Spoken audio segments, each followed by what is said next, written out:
Del Evangelio según San Marcos, capítulo 5, versículos del 1 al 20.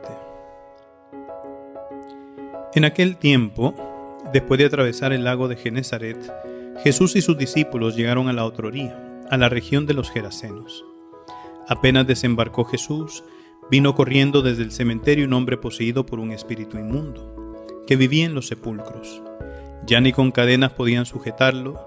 A veces habían intentado sujetarlo con argollas y cadenas, pero él rompía las cadenas y destrozaba las argollas. Nadie tenía fuerzas para dominarlo. Se pasaba días y noches en los sepulcros o en el monte, gritando y golpeándose con piedras. Cuando aquel hombre vio de lejos a Jesús, se echó a correr, vino a postrarse ante él y gritó a voz en cuello: ¿Qué quieres tú conmigo, Jesús, Hijo de Dios Altísimo? Te ruego por Dios que no me atormentes. Dijo esto porque Jesús le había mandado al espíritu inmundo que saliera de aquel hombre. Entonces le preguntó Jesús: ¿Cómo te llamas? Le respondió: Me llamo Legión, porque somos muchos. Y le rogaba con insistencia que no los expulsara de aquella comarca. Había allí una gran piara de cerdos que andaban comiendo en la falda del monte. Los espíritus le rogaban a Jesús: Déjanos salir de aquí para meternos en esos cerdos. Y él se lo permitió. Los espíritus inmundos salieron de aquel hombre y se metieron en los cerdos, y todos los cerdos, unos 2000, se precipitaron por el acantilado hacia el lago y se ahogaron. Los que cuidaban los cerdos salieron huyendo y contaron lo sucedido en el pueblo y en el campo. La gente fue a ver lo que había pasado, se acercaron a Jesús y vieron al antes endemoniado, ahora en su sano juicio, sentado y vestido. Entonces tuvieron miedo. Y los que habían visto todo les contaron lo que le había ocurrido al endemoniado y lo de los cerdos. Ellos comenzaron a rogarle a Jesús que se marchara de su comarca. Mientras Jesús se embarcaba, el endemoniado le suplicaba que lo admitiera en su compañía, pero él no se lo permitió y le dijo: Vete a tu casa a vivir con tu familia y cuéntales lo misericordioso que ha sido el Señor contigo.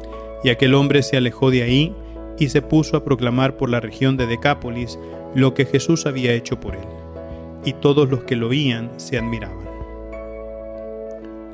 Palabra del Señor. Queridos hermanos, estamos iniciando esta cuarta semana del tiempo ordinario. El día de ayer tuvimos una gran fiesta, que es la fiesta de la presentación. Recordamos cómo Jesús viene presentado en el templo, ofrecen esa ofrenda que era de 2 pichones, y cómo se encuentra con 2 personajes, ¿verdad? El viejo Simeón y la profetisa Ana. Y cómo Simeón pues lo agarra en brazos y dice: Ahora, Señor, puedes dejar que tu siervo se vaya en paz, porque mis ojos han visto a tu Salvador. Y la profetisa Ana pues que empieza a decir maravillas de parte del niño a todos aquellos que iban pasando. Y como era una mujer que nunca se había alejado del templo, su palabra tenía fuerza y era creíble justamente por eso, porque toda su vida la habían visto ahí. Es como que si nosotros reconozcamos a una persona a quien le hemos dado autoridad por ser el director de un colegio, de una institución educativa o lo que sea, y venga y nos empiece a contar algo maravilloso, ¿verdad? Entonces, claro que le vamos a creer a esa persona. ¿Por qué? Porque su palabra tiene validez frente a nosotros. Y es ahí donde nosotros, celebrando esta fiesta de la presentación, queridos hermanos, vemos ahí cómo el Señor poco a poco se va manifestando a todos, ¿verdad? Y sin excepción. Porque Dios no es que solamente se manifiesta a un pueblo particular o a un grupo particular, sino que se manifiesta a todos. Ya se nos ha manifestado a través de la palabra, se nos ha manifestado también a través de la palabra hecha carne, se nos manifiesta ahora a través de la Eucaristía y de la acción del Espíritu Santo, pero independientemente como sea, Dios se sigue manifestando en nuestra vida. El día de hoy, en cambio, retomando la lectura del capítulo 5 de San Marcos, pues vemos este episodio de cómo Jesús expulsa a una gran cantidad de espíritus inmundos. Se puede llegar a pensar que eran al menos 2000 espíritus los que habían poseído a ese hombre, ¿verdad? Y por eso tenía la fortaleza, la fuerza para romper las cadenas, para destrozar las argollas, que nadie lo podía detener. Y entonces ver a Jesús y ver cómo Él sana con la palabra, es ahí donde nosotros también tenemos que ir dándonos cuenta. Le estamos dando poder a la palabra de Dios en nuestra vida. Nos estamos creyendo la palabra. Nosotros sabemos que la palabra de Dios es la única que es palabra viva.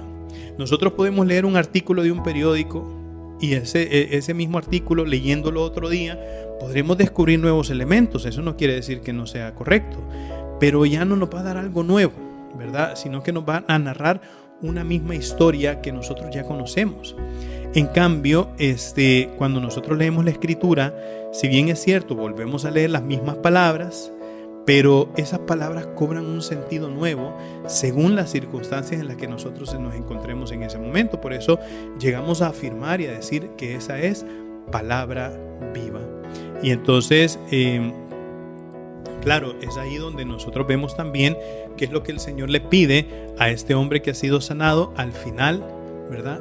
Vete a vivir con tu familia, le dice, no te vengas conmigo, vete ahí con tu familia y cuéntales lo misericordioso que ha sido el Señor contigo. Y eso, queridos hermanos, creo que es uno de los mejores testimonios que nosotros podemos tener.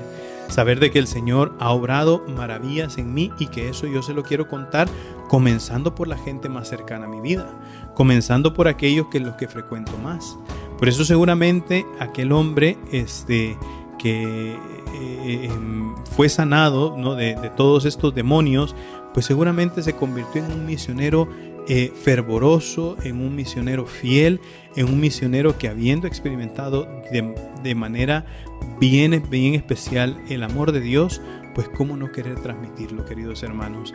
Y nosotros, que somos acreedores de muchas bendiciones y muchos milagros diarios, somos también transmisores del Evangelio, somos transmisores con alegría de parte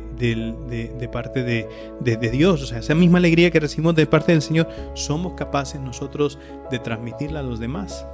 Recuerden, mis queridísimos hermanos, nosotros somos lo máximo para Cristo. Así sea.